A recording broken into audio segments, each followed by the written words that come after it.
आणि दारू पिऊन एक्सपायर झाले इथं भुगेवाडीमध्ये, तर त्यांच्या म्हणजे जे मागे आहेत त्यांना काहीतरी पालिकेनं 5 लाख रुपये देणार, गव्हर्नमेंट 2 लाख देणार, परत पालिकेत त्या मुलांसाठी राखीव जागा पण देणार नोकरीसाठी त्यांच्या शिक्षणावाईज. तर ते आमच्यासाठी का नाही केलं पाहिजे? म्हणजे आमची मुलं शिकतात ना, मग आमच्या मुलांसाठी पण राखीव कोटा ठेवला पाहिजे. वुमन सेफ्टी किंवा महिलांच्या सुरक्षिततेच्या दृष्टीनं एकल महिलांना समाजामध्ये राहणं आज सेफ वाटतं? तसं तर नाहीच आहे सर. आता मी इकडे आले, माझी मुलगी एकटीच आहे घरी, मग माझा अर्धा जीव इथे अर्धा तिकडे. म्हणजे महिलाची आजकाल दुश्मनी म्हणतात की आपण पाहुण्यांमध्ये एकत्र गेलोत आलोत तर नाही बाबा ती सुवासनी म्हणून तिला बोलवा, पण हिचा नवरा नाही म्हणून हिला बोलू नका, कुठेतरी अपशकुन होईल. म्हणजे हे ग्राउंड लेवलला जाऊन आतापर्यंत कोणी सर्वे केला की मला माहित नाही, पण अशा भरपूर महिला आहेत की तिथपर्यंत त्या योजनाच पोहोचलेल्या नाही. आजकाल बायका शिकलेल्या आहे, त्यामुळे त्यांना काय वाटतं की मी सर्वस्व करू शकते, उद्या नवरा असला काय नसला काय सगळं काही मीच बघते, त्यामुळे त्यांचे माइंड चेंज झालेले आहे. माझे पण मिस्टर ऍक्सिडेंट मध्ये एक्सपायर झालेले आहेत. माझी मुलं 3री 2रीला होती, खूप लहान होते. आता माझ्या मिस्टरांना जाऊन 14 वर्ष झाले. आता माझा मुलगा M.Com झालेला आहे, पण अजून जॉब नाही. बरं, मग आम्हाला पण वाटतं ना सरकारने आमच्या मुलांना राखीव जागा ठेवायला पाहिजे. तर माझं एवढंच म्हणणं आहे की आमच्यासाठी खरंच राखीव कोटा ठेवावं, जेणेकरून जे शिकलेत मुलं ज्या याच्यासाठी पात्र आहेत ते क्वालिफिकेशननुसार त्यांना जॉब मिळावं. आम्ही म्हणत नाही की त्या मुलांना कुठलीही मुलं घ्या आणि कशातही जॉब द्या, असं नाही. शिक्षण बघून जॉब द्या, पण राखीव ठेवा थोडा कोटा त्यांच्यासाठी. कारण आम्ही ओपन मध्ये असल्यामुळं फॅसिलिटी काही मिळत नाही. साधी स्कॉलरशिप पण कुठली 1 रुपयाची पण नाही मिळत कधी. सरकारकडनं एकंदर मुलांच्या शिक्षणासाठी तसेच एकल महिलाच्या आरोग्यासाठी जसं आयुष्यमान हे जर सगळ्यांसाठीच आहे, पण एकल महिलांच्या आरोग्यासाठी अशी एखादी स्कीम काढावी की खास ते एकल महिला जी असेल तिचं बी एखादं कार्ड वगैरे असलं एकल सिंगल लेडीचं, आणि त्या कार्डनुसार तिला समजा काही वेगवेगळ्या शासकीय योजना किंवा दवाखान्याचं तर स्पेशलिस्ट, कारण एकतर तिच्या मागे पुढे पळणार कुणी नसतं आणि अशा याच्यात पैसे नसले तर त्या बाईचे खूप हाल होतात. तर अशा वेळेस कमीत कमी तिला दवाखान्याचा तरी खर्च कमी व्हावा, माफ व्हावा, अशाही काही योजना शासनाने काढल्या पाहिजे. नमस्कार, मी दीपक पाठक आणि तुम्ही पाहताय आझाद मराठी.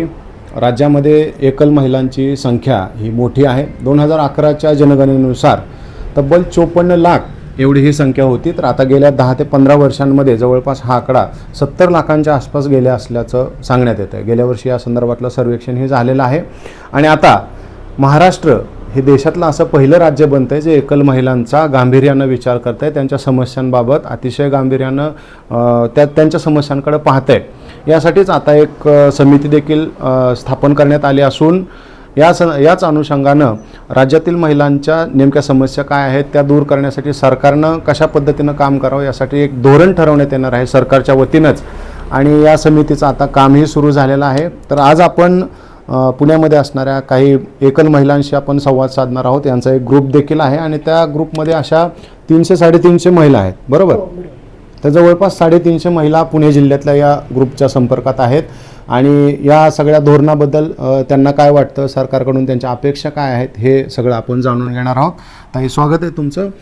काय आता सरकारने हे जे पाऊल टाकलेलं आहे, देशातलं आपलं महाराष्ट्र पुरोगामी राज्य म्हणून तर ओळखलं जातंच, पण एकल महिलांचा विचार आजपर्यंत कुठल्याही सरकारने केला नव्हता, जो आता हे सरकार विचार करतं. याबद्दल तुम्हाला काय वाटतं? खरंच मी महाराष्ट्र शासनाचे मनापासून आभार मानल की त्यांनी एकल महिलांचा असा विचार केला. खरंच महाराष्ट्र राज्यामध्ये कोरोनानंतर एकल महिलांची संख्या खूप मोठ्या प्रमाणात वाढली आणि त्यांच्याही खूप साऱ्या समस्या आहेत. आता जे एकल महिलांबाबत जे धोरण राबवले जातं तर त्याबद्दल मला असं सांगावंसं वाटेल की तुम्ही ज्या ज्या काही योजना करताल एकल महिलांसाठी त्या लवकरात लवकर अंमलबजावणी करावी. त्यासाठी ज्या डॉक्युमेंट लागतात, कागदपत्र लागतात, त्याची पूर्तता करण्यासाठी महिलांना थोडासा वेळ द्यावा किंवा काही कागदपत्रांमध्ये सूट द्यावी, कारण ती एकटी असल्यामुळे तिला सगळे कागदपत्र मिळणं, तसंच घरच्यांचाही दबाव असतो, सगळे कागदपत्र वेळेवर मिळत नाहीत, तिला देत नाहीत नातेवाईक, त्यामुळे अशाही त्याच्या काही समस्या असतात. त्यासाठी थोडं कागदपत्रांबाबत थोडीशी सूट द्यावी तिला आणि अंमलबजावणी लवकरात लवकर द्यावी. तसेच काही महिलांची मुलं खूप लहान आहेत तर त्यांच्यासाठी काही योजना असेल. आता बालसंगोपन योजना तर आहेच, पण त्याचे खूप खूप खूप दिवस पैसे मिळत नाहीत. तो एक फार मोठा प्रश्न आहे, तोही शासनाने सोडवावा. बरं, आता आणखी एक आपल्या दर्शकांसाठी सांगा, एकल महिला म्हणजे नेमकं कोण कोण येतं त्या कॅटेगरीमध्ये? एकल महिला म्हणजे ज्या महिलांचे पती वारले, त्याचबरोबर ज्या महिला घटस्फोटीत आहेत, ज्या महिलांना पुरुषांनी सोडून दिलं आहे, एकट्या राहतात, त्याचबरोबर ज्यांनी लग्नच केले नाहीत, अशाही महिला आहेत आमच्या ग्रुपमध्ये. तर त्यांना साधारणतः आम्ही एकल किंवा महिला कधी कधी म्हणतो. असंही होतं सासर आणि माहेरकडे दोन्ही नाही येत असंही होतं. हां, असंही आहेत काही महिला की ज्यांचे मिस्टर आहेत पण त्या धड सासरी पण राहत नाही आणि माहेरीही राहत नाही, त्या आपल्या कुठेतरी मुलांना घेऊन राहतात, त्यांचं संगोपन करतात. अशाही महिला आहे. मग त्यांचं धड घटस आणि त्यांच्या बाबतीत तर खूप सारे प्रॉब्लेम येतात. एक तर कागदपत्रांची पूर्तता नसते. जसं एखाद्या महिलेचे पती वारले तर तिला डेथ सर्टिफिकेट मिळतं, पण ह्या अशा महिलांना डेथ सर्टिफिकेट पण नसतं. आणि अगोदरच काहीतरी वाद झालेले असतात माहेरच्यांची सासरच्यांची, त्यामुळे सासरची तिला जसं रेशन कार्ड लागतं बऱ्याच कागदपत्रांसाठी, तर रेशन कार्ड देत नाही. असे बरेचसे डॉक्युमेंट असतात की त्यांना ते मिळत नाही, त्यामुळे त्या योजनेपर्यंत त्या पोहोचू शकत नाही. तर अशांसाठी तर काहीतरी तोडगा शासनाने काढावा की त्यांना, आणि खरंच जेन्युअली गरज या महिलांना असते खरं सांगायचं तर. तर असं शासनाने काहीतरी योजना करून या महिलांपर्यंत जास्तीत जास्त पोहोचावे असं मी सांगेन. बरं, तुम्ही सगळे एकत्र कशा आला पण? कामाच्या निमित्ताने हां, किंवा कुठे भेटलेल्या बरं एकमेकींच्या संपर्कामुळे एकत्र आलो. बरं. हे कधी आलात तुम्ही एकत्र? साधारणपणे? 1-2 वर्षापासून आहोत एकत्र. म्हणजे कोरोना नंतर बेसिकली. हो. बरं, आता हे जे धोरण ठरवणारी समिती स्थापन केली याच्याबद्दल काय वाटतं? तुमच्या काय अपेक्षा आहेत सरकार? धोरण तर चांगलं आहे, पण ते कितपत सत्यात उतरतं हे नाही माहिती मला. पण आता की पुढे चालून आता ते किती महिलांपर्यंत किंवा आमच्यापर्यंत पोहोचेल हे नाही माहिती. कारण आम्ही अनुभव घेतोय आता सध्या. काय अनुभव आहेत तुमचे सांगा. ॲक्च्युली आम्ही आता रेंटने राहतो. हां, तर मग एकतर मुलांचं शिक्षण करायचं का रेंट द्यायचं की घरात सामान भरायचं, म्हणजे खूप प्रॉब्लेम असतात. बरं. मग माझं असं म्हणणं आहे की जी मुलं शिकतायत म्हणजे नाही का पुढे चालून, आता कोणी दारू पिऊन एक्सपायर झाले इथं भुगेवाडीमध्ये, तर त्यांच्या मुलं म्हणजे जे मागे आहेत त्यांना काहीतरी पालिकेनं 5 लाख रुपये देणार, गव्हर्नमेंट 2 लाख देणार, परत पालिकेत त्या मुलांसाठी राखीव जागा पण देणार नोकरीसाठी त्यांच्या शिक्षणावाईज. तर ते आमच्यासाठी का नाही केलं पाहिजे? म्हणजे आमची मुलं शिकतात ना, मग आमच्या मुलांसाठी पण राखीव कोटा ठेवला पाहिजे. आता आम्ही ओपनमध्ये, तर ओपनमध्ये असल्यामुळं जर समजा जेई दिली तरी तिथं ओपन सर्टिफिकेट असेल तर 92% पण त्यांना कॉलेज चांगलं भेटत नाही. मग तिथं SC ST कॅटेगरीचे असतील तर त्यांना भेटून जातं. मग तो आमचा खूप मोठा प्रॉब्लेम आहे. बरं. आणि मला सांगा, आता आपण तर बघतोच आहे हल्ली आता आजूबाजूला काय घडतंय कसं. वुमन सेफ्टी किंवा महिलांच्या सुरक्षिततेच्या दृष्टीनं एकल महिलांना समाजामध्ये राहणं आज सेफ वाटतं का? तसं तर नाहीच आहे सर. आता मी इकडे आले, माझी मुलगी एकटीच आहे घरी, मग माझा अर्धा जीव इथे अर्धा तिकडे, आणि मग ते आपण रुळलो तिथं किती रूम सोडायला लागते, लगेच दुसरी बघायला लागते. म्हणजे नाहीच आहे सुरक्षित, आपण कुठे आहेच नाही. महिला सेफ नाही तर त्यात एकल महिला कशी सेफ असणार? ऍक्च्युली खरं सांगायचं तर दिवसेंदिवस महिलाच इतकी हे होत चालली आहे, कुठलीच महिला सेफ नाहीये, आणि त्यात एकल असल्यावर मग तर तिला अजूनच जबाबदाऱ्या येतात. आता आपण बघतो की आता जे यांनी सांगितलं की महिलांना कशा पद्धतीनं त्रास दिला जातो ते तर बघतोच, पण अप्रत्यक्ष टोमणे म्हणा किंवा अप्रत्यक्ष विचारणा अनेक गोष्टींची होते. याच्याबद्दल तुम्हाला काय वाटतं? तुमचे काय अनुभव आहे? ऍक्च्युली तसे तर खूप वाईट अनुभव येतात सर. म्हणजे आणि महिलाच ज्या महिलेला महिला support असतात ना त्याच महिला आपल्याला दुःख देतात. म्हणजे आता समजा कोणाचा काही कार्यक्रम असेल तर मग ते सगळ्या आसपासच्या महिलांना बोलवणार, पण आपल्याला नाही बोलवणार. हा खूप मोठा दुजाभाव problem आहे. केला जातो. बरोबर. काय तुम्ही बोलत होता? तेच की म्हणजे महिलाच महिलाची आजकाल दुश्मनी म्हणतात की आपण पाहुण्यांमध्ये एकत्र गेलोत आलोत तर नाही बाबा ती सुवासनी म्हणून तिला बोलवा, पण हिचा नवरा नाही म्हणून हिला बोलू नका, कुठेतरी अपशकुन होईल. म्हणजे तिथे अंधश्रद्धा हा पण एक म्हणजे विषय. आता हे जे धोरण ठरवलं जातं याच्यामध्ये काय अपेक्षा आहे? मग हे भेदभाव टाळण्यासाठी काय करायला पाहिजे? ऍक्च्युली त्यांनी सर्वांना समान मागवलं पाहिजे. मग ती म्हणजे तिला नवरा पण ज्या असेल त्या ज्या स्त्रियांना काही अडचणी येत नाहीत आणि ज्याला नवरा नाही येत त्यांना ज्या अडचणी येतात त्या तिथे त्यांनी समान हक्क दिला पाहिजे. की एक पुरुष आयुष्यातनं गेला म्हणजे महिलेचं सगळंच आयुष्य गेलं संपलं असं नाहीये, की तिलाही हक्क आहे पुढचं आयुष्य जगण्याचं, तो तिला हक्क भेटला पाहिजे. बरं. आता तुमच्या आणखी काय अपेक्षा आहेत सरकारकडनं? कारण आता तुम्ही बघताय जसं आपण वुमन सेफ्टीवर बोललो, इकॉनॉमिकल प्रॉब्लेमवर बोललो, सामाजिकदृष्ट्या आजच्या काळामध्ये एकट्या महिलेला राहणं किंवा मुलांचं संगोपन करणं किंवा स्वतःचं देखील व्यवस्थित राहणं, व्यवस्थित लाईफस्टाईल मेंटेन करणं हे किती अवघड आहे? ॲक्च्युली तसं बघायला गेलं तर महिला म्हणजे कुठल्याच गोष्टीत कुठल्याच क्षेत्रात आज कमी नाहीये. पण ज्या महिला शिकलेल्या नाहीयेत वगैरे, ज्या खेडेपाड्यामध्ये राहतात, तर त्यांच्यासाठी ही गोष्ट खरंच अवघड आहे. आणि त्यांना म्हणजे तिथपर्यंत ज्या शासनाच्या आत्ता ज्या योजना म्हणजे लागू आहेत त्या तिथपर्यंत त्यांना पोहोचतात की नाही पोहोचतात हे ग्राउंड लेवलला जाऊन आतापर्यंत कोणी सर्वे केलं काही मला माहित नाही. पण अशा भरपूर महिला आहेत की तिथपर्यंत त्या योजनाच पोहोचलेल्या नाहीयेत. आणि सरकारच्या जेवढ्या योजना आहेत त्या सुद्धा आज म्हणजे त्यांना माहीत नाहीये. म्हणजे आता आम्ही वस्तीवर कामं करतो तर त्या महिला धुणं भांडी करतात, मग शासनाने त्यांच्यासाठी ह्या योजना राबवल्या आहेत हे त्यांना माहीतच नाहीयेत. तर हे पण त्यांच्यापर्यंत पोहोचलं पाहिजे. बरं, मला एक सांगायचं आहे की जसं तो पोलिओचा डोस देतात तर त्यावेळेस शासन असं ॲडव्हर्टायझिंग करून हे करतात, अमिताभ बच्चनची ॲडव्हर्टाईज वगैरे. तर असं काहीतरी मीडियाद्वारे शासनाने केलं पाहिजे की एक सामूहिक हळदी कुंकू त्यावेळेस असं मीडियाद्वारे दाखवायचं की ह्या एकल महिला सुद्धा हळदी कुंकात येऊ शकतात, त्या सुद्धा कार्यक्रमामध्ये भाग घेऊ शकतात. असं जर केलं तर जास्त समाजात अवेअरनेस निर्माण होईल. अशा मीडियाद्वारे जास्तीत मला हा जास्त मुद्दा अजून पुढे न्यायचा आहे की एकल महिलांकडे समाज कसा बघतोय. कारण पुरुषांचा आपण आता आपण बघतोच आहे काय कशा पद्धतीने, परंतु आता त्यांनी सांगितला मुद्दा मांडला की महिला पण त्यांना आपल्यापणाने वागवत नाहीत. म्हणजे हे काय आहे? हे काय म्हणजे दुजाभावच चाललेला असतो ॲक्च्युली एकमेकावरती फायर. आजकाल बायका शिकलेल्या आहे त्यामुळे त्यांना काय वाटतं की मी सर्वस्व करू शकते, उद्या नवरा असला काय नसला काय सगळं काही मीच बघते. त्यामुळे त्यांचे माइंड चेंज झालेले ॲक्च्युली. आणि आता भरपूर संख्येने बायका प्रत्येक ठिकाणी उभ्या आहेत ॲक्च्युली. त्यामुळे कॅटेगरी माणसांना दुखवतो की इगोइस्टिक होऊन जातो की ही बाई माझ्यापेक्षा जास्त पैसे कमवते, त्यामुळे तो दारूच्या यानी जातो. मग 4 मित्र बसली की त्यांना ते अजून विषयाला पाणी लावतात, मग ते आगीमध्ये तेल ओततात. त्यामुळे भांडणं पण तिथूनच सुरू होतात, मग डायव्हर्स पर्यंत तिकडे येतात. तर त्यापेक्षा ना घरच्या लोकांनी सपोर्ट करून या गोष्टीला बंद केला पाहिजे. पहिल्या घरच्यांनी केले मग बाहेरचं कोणी बोलणार नाही की बाबा तुझ्यामुळं असं झालं, किंवा त्या सुनेला कोणी बोलणार नाही की तुझ्यामुळं भांडणं होतात. ते उद्या नवरा मेला तरी बायकांना त्या हक्क दिला पाहिजे. काय पैसे राहिलेले असतील किंवा कागदपत्र लपवलेले असतील ते तिचा हक्क दिला द्या. तुम्ही तुमच्या मुलासाठी आणली ना, मग तिला असं वेगळी कशाला करतात ते, तो हक्क द्या ना तिला. बरं, हेल्थचे सुद्धा अनेक विषय असतात. आता महिलांना तर अनेक असतात. तर मग हेल्थच्या विषयांमध्ये सरकारने काय नेमकं तुम्हाला अपेक्षित आहे की काय करायला पाहिजे? निम्मा खर्च का दिला पाहिजे, कारण की कोण कसा गरीब आहे हे सांगता येणार नाही. ऍटलीस्ट जेवढं होईल सरकारला ना तेवढं सरकारने. आता ज्या सरकारच्या योजना आहेत त्या पोहोचतात का तुमच्यापर्यंत? नाही, त्याला भरपूर कागदपत्र द्यावे लागतात, ते मगच ते कुठं ऍग्रीड होतं ऍक्च्युली. कारण ते आयुष्यमान कार्ड जरी काढलं ना, तुम्ही जेव्हा पेशंटला घेऊन जाते तेव्हाच तुम्ही रजिस्टर करतात, मग तुम्ही पेशंट आत जातो. त्याशिवाय तुम्हाला ते लागू पडत नाही. बरं, नियम. सायकोलॉजिकली हे किती अवघड आहे. ऍक्च्युली आजकालचा म्हणजे ट्रेंड असा आहे ना की माणूस एकटं राहण्यामध्येच खूप आनंद मानतो की सासू नको नसू, म्हणजे सासरे नको, नवरा नको ना, काही नको.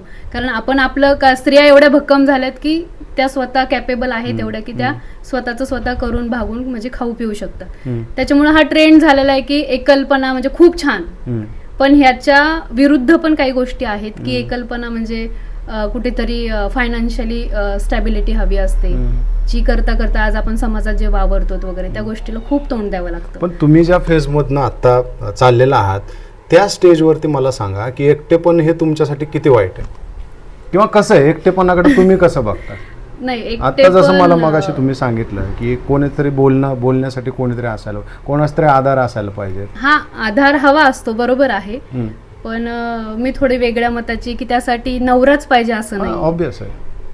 आई आहे, मैत्रिणी आहेत, बाकी आपल्या समाजात जे भाऊ आहे, मित्र आहेत, त्यांच्यासोबत पण आपण ती गोष्ट शेअर करूच शकतो. नाही, पण अनेक आपण बघत असेल तर माहेरच्यांकडनं पण सपोर्ट मिळत नाही. हो, ते पण बरोबर. काय आहे नेमके विषय? माहेरचे का नाहीत सपोर्ट करत? जर समजा सासरी काय प्रॉब्लेम झाला तर माहेरच्यांनी तर सपोर्ट करणं अपेक्षित आहे. असते करतात म्हणजे सपोर्ट, पण ते आपल्याला नाही योग्य वाटत की आपला मुलगा पण तिथं घेऊन राहायचं, आपण पण राहायचं, प्लस त्यांनी सपोर्ट पण करायचा, त्यांनाही बघायचं. आम्हाला असं वाटेल ना की आमचा मुलगा घेऊन आम्ही बाजूला राहायला पाहिजे. मुलांच्या संगोपनात काय अडचणी येत आहेत? मुलाच्या संगोपनात त्यांना जॉब नाहीत भेटत चांगले, शिक्षण केलं तरी पण मग असाच जॉब आहे, मी नाही करणार, मला चांगला पाहिजे. मग तू इथं राहती, मग चिडचिड होती माहेरात, तू बाहेर राहा. बाहेर राहण्यासारखं आता दुनिया आहे का तशी? मुलं कशी जॉबला चांगलं असेल तर आपण सांगू शकतो आणि आम्हाला- शाळेच्या फीज वगैरे शाळेच्या फीज वगैरे ते तर अवघडच आहे सगळं, मागायला लागतं ना माहेरच्यांना, सासरी नाही बघितलं की. बरं. माझे पण मिस्टर ॲक्सिडेंटमध्ये एक्सपायर झालेले आहेत. माझी मुलं 3री 2रीला होती, खूप लहान होते. आता माझ्या मिस्टरांना जाऊन 14 वर्ष झाले. आता माझा मुलगा M.Com झालेला आहे, पण अजून जॉब नाही. बरं. मग आम्हाला पण वाटतं ना सरकारने आमच्या मुलांना राखीव जागा ठेवायला पाहिजे. बरं. हां, सगळं तब्येत आहे, हाईट आहे, सगळं असून पण तुम्ही आमच्या पोरांना नाही घेत. बरं. आम्ही एवढे फीज भरून फॉर्म भरतो, 15,000 1500 भरा, 2,000 भरा, तरी पण ते फॉर्म आपले काय पुढे जात नाहीत. काय अपेक्षा आहेत सरकारकडनं? आता 3 दिवसापूर्वी मी माझ्या आईचं आहे ना स्वयंवी योजना म्हणून योजना आहे, तर त्याच्यामध्ये मला 2 भावंड आहे. तर आमची एक ताई आहे, जगताप ताई, मर्शीनगरमध्ये राहतात. त्यांनी सांगितलं की तुम्हाला 2 भाऊ आहे, तर तुमच्या आईला ती योजना लागू पडणार नाही, कारण की मुलगा आहे. मुली असत्या तर त्या योजना तुम्हाला आम्ही दिल्या असतात, पण सरकारने फक्त मुलगा आहे म्हणून त्या योजना द्यायच्या नाही असं करू नये. कुठल्या योजनेबद्दल बोलतो? स्वयंवी योजना ओके. नाही स्वयंवर्षी असं काहीतरी आहे. ओके. हा, म्हणजे ती योजना आहे तशी. तर त्याच्यामध्ये ना असं करू नये की मुलगी पाहिजेलच, मुलगा पाहिजेलच. समांतर ठेवा, जे काय करायचंय तुम्हाला समांतर ठेवा. आज ती बाई माझी आई 65 वर्षाची, दोन्ही भावंड बघत नाही, आज आम्ही दोन्ही बहिणी बघतो. त्यामुळं आम्हाला कोणीतरी सांगितलं म्हणून मी ती स्वयंवी योजनेच्यासाठी इन्क्वायरी केली बिबेवाडीमध्ये. तर त्यांनीच आम्हाला सांगितलं की 2 भावंड असल्यामुळं ही योजना तुम्हाला मिळणार नाही. मुली असते तर गोष्ट वेगळी आहे. ओके. तुमच्या काय अपेक्षा आहेत सरकारकडून? सरकारकडून आता सध्या तरी, कारण लहान मुलांना सांभाळणं एकटीनं खरंच खूप अवघड आहे. मी रात्री 2-2 वाजेपर्यंत ब्लाऊज शिवते, तेव्हा जाऊन मुलांची फी भरू शकते. तर मग आम्हाला हा हक्क आहे की माझी मुलं CBSE बोर्डमधून शिकतोय, आता 12thला आहे, JEEचं करतोय. पण मग पुढे चालून तो एवढं कष्ट घेऊन बी नोकरी लागेल की नाही हे शाश्वती नाहीये. तर माझं एवढंच म्हणणं आहे की आमच्यासाठी खरंच राखीव कोटा ठेवावं, जेणेकरून जे शिकलेत मुलं, ज्या याच्यासाठी पात्र आहेत, ते क्वालिफिकेशननुसार त्यांना जॉब मिळावं. आम्ही म्हणत नाही की त्या मुलांना कुठलीही मुलं घ्या आणि कशातही जॉब द्या, असं नाही. शिक्षण बघून जॉब द्या, पण राखीव ठेवा थोडा कोटा त्यांच्यासाठी. कारण आम्ही ओपन मध्ये असल्यामुळं फॅसिलिटी काही मिळत नाही. साधी स्कॉलरशिप पण कुठली 1 रुपयाची पण नाही भेटत कधी आम्हाला. सगळे डॉक्युमेंट 1,500 सोडले ना सर, 1 रुपया गव्हर्नमेंटचा कुठलाच भेटत नाही. 1,500 तो म्हणजे पण आपल्या लाडक्या 1,500 बहिणीचे. पेन्शनचे भेटतात, लाडक्या बहिणीचे नाही मिळत. ऍक्च्युली मी स्वतः म्हणजे महिला आर्थिक विकास मध्ये मी काम केलंय 4 वर्ष फील्डवर, बचत गटांवरती. मग त्याच्यामध्ये ह्या महिलांसाठी पण मी स्वतः काम केलंय की अशा महिला शोधणं, त्यांचे फॉर्म भरणं. मी फॉर्म भरलेत. EDP म्हणजे उद्योजकता विकास प्रशिक्षण घेणं, त्यांना जॉब मध्ये किंवा व्यवसाय कसं करायचं ते सगळं शिकवलं आम्ही त्यांना. पण ऍक्च्युली विषय असं झालं की महिलांना फॉर्म भरले, पण तिथं आम्ही ज्यावेळेस फॉर्म भरले लाडक्या बहिणीचे, त्यावेळेला ज्यांना पेन्शन चालू आहे तर तिथं डायरेक्टली फॉर्ममध्ये येत होतं की ऑलरेडी तुम्ही त्या योजनेचा फायदा घेत आहे, त्याच्यामुळे दुसरी योजना तुम्हाला लागू होत नाही. म्हणून मग 1,500 हे येत आहेत, तर हे 1,500 नाही येणार. तर पहिल्याच महिन्यापासून कधीच आम्हाला, आणि ज्या कुठल्या महिलेला मिळाले तर तिला हे पेन्शनचे नाही मिळाले, मग फक्त लाडक्या बहिणीचे मिळाले. बरं, हा विषय झाला. तर तुम्ही कारण ते पैसे आधार कार्ड वरती येतात बहुतेक. कडनं तुमच्या अपेक्षा काय आहेत? सरकारकडनं एकंदर मुलांच्या शिक्षणासाठी, तसेच एकल महिलाच्या आरोग्यासाठी, जसं आयुष्यमान हे जर सगळ्यांसाठीच आहे, पण एकल महिलांच्या आरोग्यासाठी अशी एखादी स्कीम काढावी की खास ते एकल महिला जी असेल तिचं बी एखादं कार्ड वगैरे असलं एकल सिंगल लेडीचं, आणि त्या कार्डनुसार तिला समजा काही वेगवेगळ्या शासकीय योजना किंवा दवाखान्याचं तर स्पेशलिस्ट, कारण एकतर तिच्या मागे पुढे पळणार कुणी नसतं, आणि अशा याच्यात पैसे नसले तर त्या बाईचे खूप हाल होतात. तर अशा वेळेस कमीत कमी तिला दवाखान्याचा तरी खर्च कमी व्हावा, माफ व्हावा, अशाही काही योजना शासनाने काढल्या पाहिजे. नुसतंच पैसा देऊन काही उपयोग नाही, काही वेळेस अशा योजना असल्या तर आणखी फायदेशीर एक ठरतात. आपल्या चर्चेतनं मुद्दा एक मिस होत होता की आता ह्या ज्या एकल महिला आहेत यांचे पुनर्विवाह म्हणा किंवा आता काहींना मुलं अपत्य असतात, त्या अपत्यासह स्वीकारण्याच्या बाबत काय भूमिका आहेत, म्हणजे लोक कसं बघतात याकडं? पुनर्विवाह होतात का आणि मुलांकडे कशा पद्धतीनं बघतात?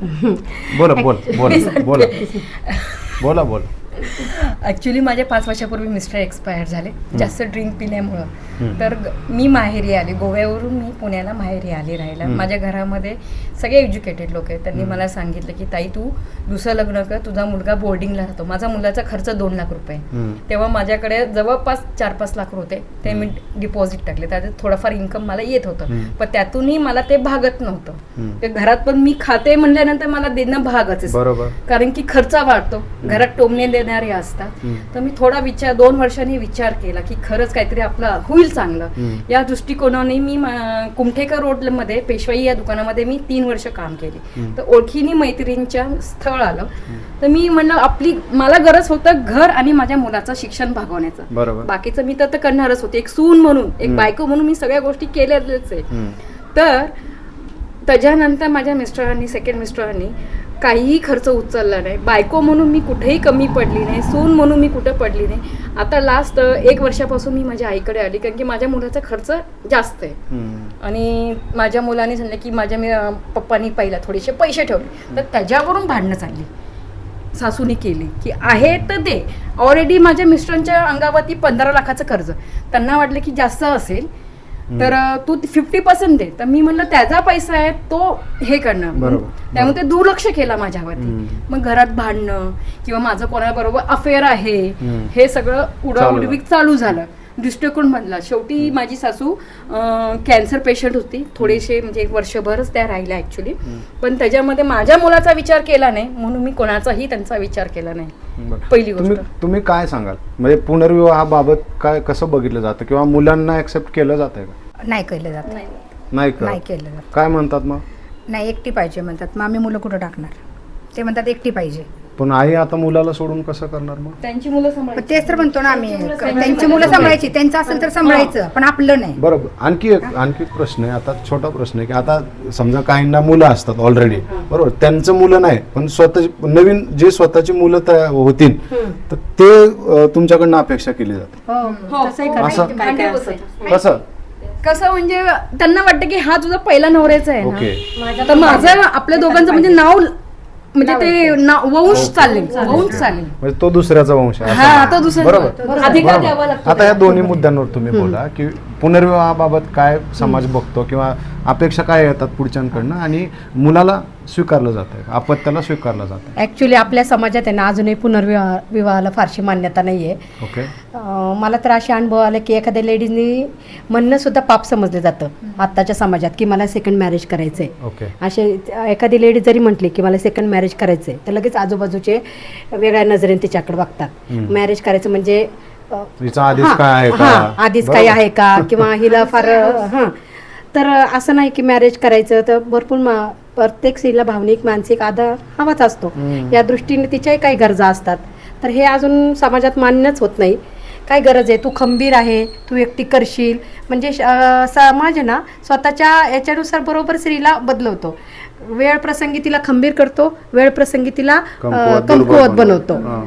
आणि तेच एखाद्या पुरुषाची बायको वारली तर त्याला लगेच 1 महिना सुद्धा होत नाही बायको मरून, तर लगेच सुरू करतात की बघ बाबा तुला भाकरी खाऊ घालायला कोणतरी पाहिजे. त्याच्या बाबतीत भाकरी खाऊ घालायला पाहिजे, पण ते स्त्रीला म्हणत नाही की तुला ते भाकरीचं पीठ आणायला माणूस पाहिजे. असं कधी समाज म्हणत नाही. अपत्याला स्वीकारतात. अपत्याला आता थोडीशी परिस्थिती बदललेली आहे. काही ठिकाणी किंवा काही केसेसमध्ये हल्ली करायला लागले ॲक्सेप्ट, पण तरीही अजून इतका म्हणावा असा बदल नाही. बरेचसे पुरुष असे म्हणतात की तुमच्या अपत्यांना हॉस्टेलमध्ये ठेवा किंवा माहेरी ठेवा, आम्ही तुमच्याशी लग्न करायला तयार आहे. स्वतःचं अपत्य असावं ह्याच्यासाठी आग्रह किती धरला जातो. हो, स्वतःचं अपत्य जर यंग असतील तर त्यांना साहजिक वाटणारच की आमचं पण एखादं अपत्य असावं, असंही असतात. थँक्यू सगळ्यांचं. तर आपण पाहिलं की समस्यांचा अगदी पाडाच वाचलेला आहे आणि मला आशा आहे की महाराष्ट्र सरकारने अतिशय गांभीर्यानं या सगळ्या महिलांच्या प्रश्नाकडे बघितलं आहे, धोरण ठरवलं जातं आहे आणि या महिलांनी ज्या काही समस्या मांडल्या किंवा त्यांच्या ज्या काही मागण्या आहेत त्यांचा देखील सरकार गांभीर्यानं विचार करेल आणि या सगळ्या प्रकरणामध्ये म्हणा किंवा या सगळ्या विषयामध्ये पुढं काय काय होतं याच्यावरती देखील आपण अनेक यातले जे तज्ज्ञ आहेत त्यांच्याशी देखील बोलूयात.